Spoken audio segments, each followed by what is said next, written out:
We will explain how to use searches on Instagram Maps, a feature that will allow you to find nearby places, such as hotels, restaurants and other types of business.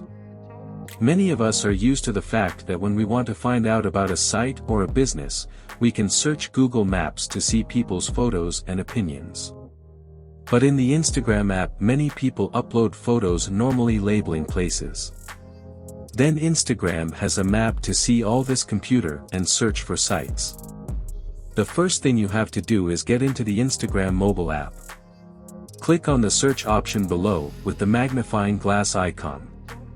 So now you will have to enter the Instagram search engine, which by default is a recommended content index according to your personal tastes. Here, you have to click on the map button, which is at the top right of the search bar. In this section, you will be on the page with the Instagram map. Here, below you will have a window with the list of premises, and above a map.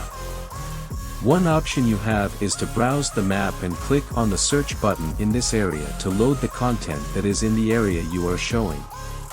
This is useful when navigating by hand instead of searching.